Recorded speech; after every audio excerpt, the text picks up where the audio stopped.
rest of your body. Oh, is it too late now to say sorry? Yeah, I know that I let you down. Is it too late to say sorry now? Alright guys, and we are back in the shed today, and what we're going to talk about is HIIT.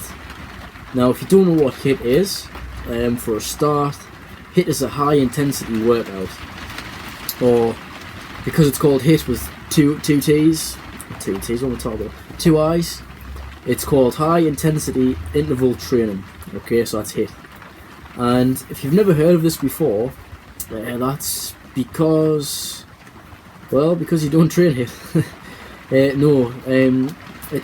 not that very common. I don't think it's that common. However, it is interval training, and it's a technique where you have to give it your all for a short period of time. So that's 100%. That's just, the best, your max effort, the best you can do, the best you can give in a short amount of time. So it's an intense workout. It really does get you fit. And I'm going to show you some of the. Right, I'm going to break it down. So I'm going to start with what is it, which is what I'm currently in the process of doing. Then I'm going to explain what it does to you, what's the benefits of training this, what's the point in slogging out for a short amount of time, what's the benefits. And then I'm also going to give you some exercises where you can actually include this and incorporate this.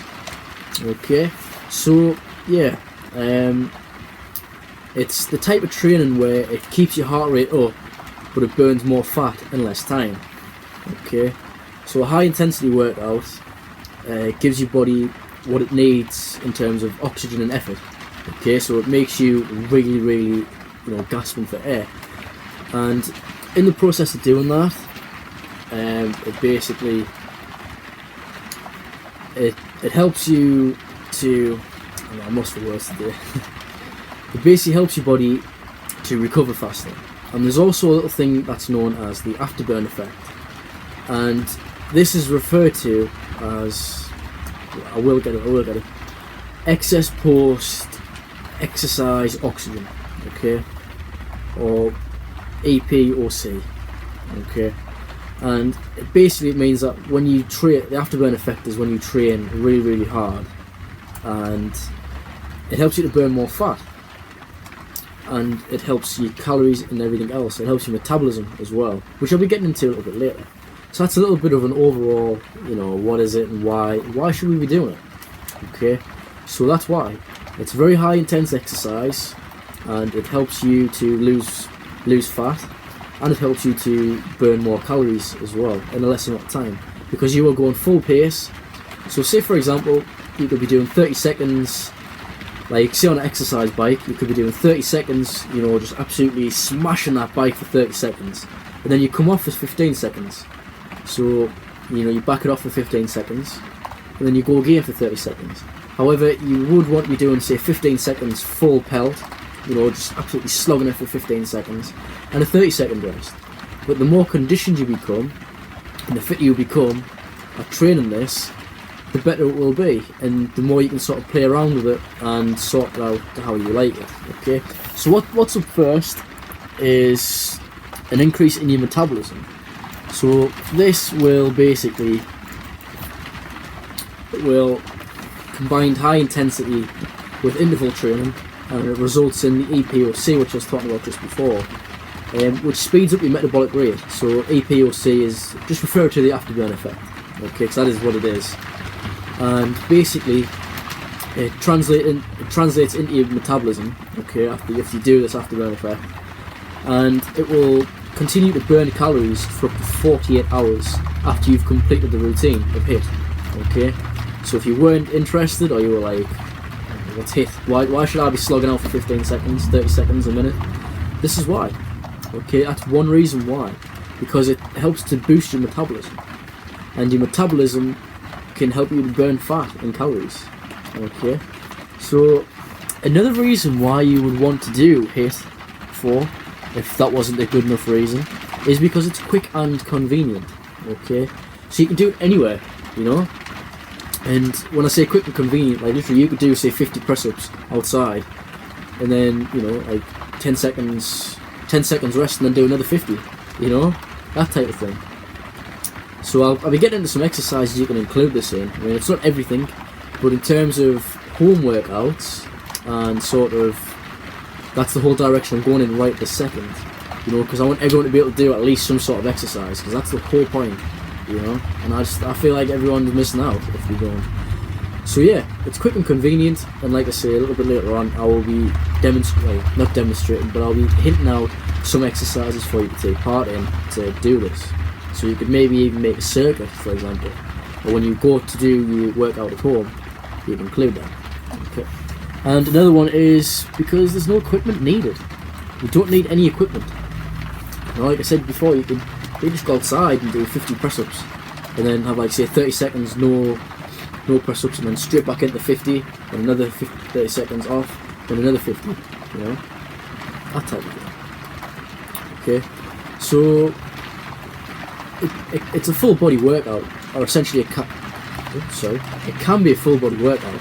It depends on what you're working. Like, the exercise bike isn't working your arms, it's working your legs. You know, so you can tailor it to specifically what you want. You know.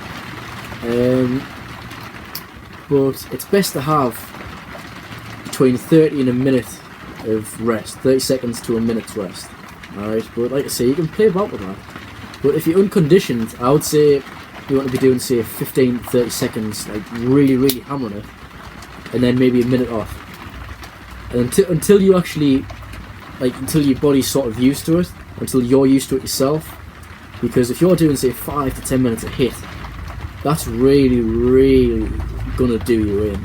If you're doing a full minute of hit, and then you have 30 seconds off and then a full minute, you know, you're gonna do you're doing full 10 minutes of just absolutely sprinting like mad.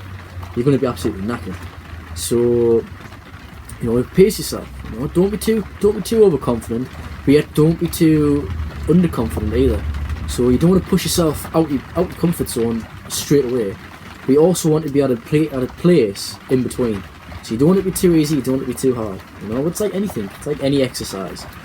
What's the point in starting at the lowest weight when you can find the weight in between the lowest and the highest, and that's what you would work at. You know, that type of thing. Okay, so now I'm going to give you some exercises in which you can incorporate this in. Okay, so you could do sit-ups, alright, which is where you lay on your back, you bend your knees, and your feet come to the floor. Yeah, we all know what a press-up is. Sorry, a sit-up. What am I talking about? Press-up. Sit-up. Alright, sit-ups, that's one of them.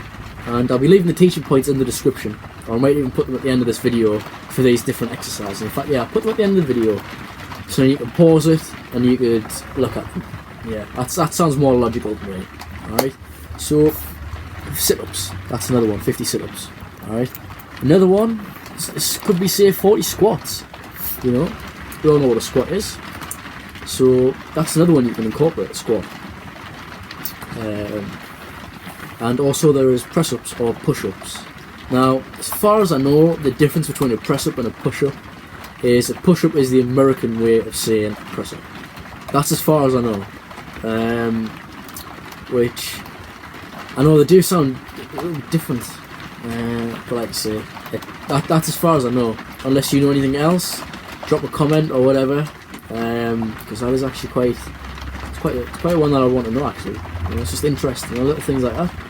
But nonetheless, you can also do split jumps, which is basically jumping lunges, but they may be a little bit difficult if you are, say, a beginner. However, I will be leaving a picture of all these exercises, so you're sort of getting a rough idea. If you don't, if you don't know what one is, there's nothing worse than when you're at the gym and somebody's saying, "Oh, I'll do this exercise," and you're like, "What is that? I've never heard of that before." You know, you're like, "Oh, yeah, I don't either." You know, that type of thing. However, there's also, you could do tricep dips, which is, you know what a dip is, where you pull up the bar, you go, oh, you pull yourself up like that. Yeah, this is a bad demonstration, I know, but like I said, I'll leave a link in the comment. What is wrong with my words today? It's this midweek again. It's this midweek sort of thing, you know. That's doing my head in. And finally, there is burpees. We do burpees as well.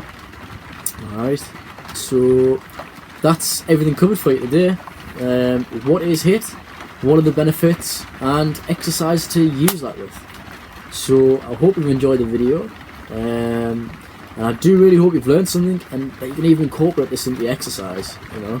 So when you're doing a main activity, that could be even a CV. I remember when I was doing my personal training assessment the other week, I had to include HIIT. It was either HIIT or fartlek. Fartlek is basically like random, so you were doing sprinting for like 2 minutes and then like just walking for a minute and then sprinting for 3 minutes and then walking for 2 minutes, you know, just random. But yeah, I included HIIT, and I find it to be very, very good, very, very good. The guy who I was training was pagged, you know. That's good. In a way, that's what you want to see, because it's the main activity, and that's how you know it's working. You know, when you've got a client, you want to make sure that and not necessarily in the comfort zone, but not necessarily too far out of the comfort zone. You want them in between, you know. But anyway, I'm blabbering on now, and that's no good. It's just midweek stuff, you know. So that's everything covered, and yeah. So that's the end of the video, and I'll see you again next week.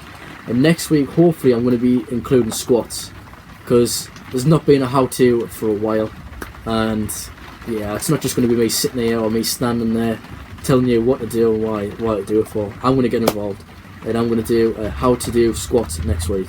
So it's half term, so I'll make a couple of videos actually, but I'll release them different times. So yeah, that's everything, and I hope you enjoyed. Thanks for watching.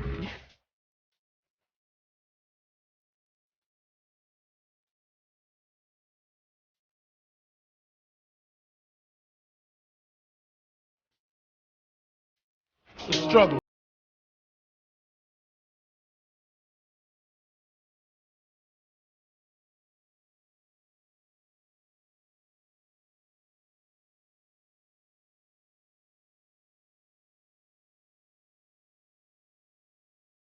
Sipping on private stock way back.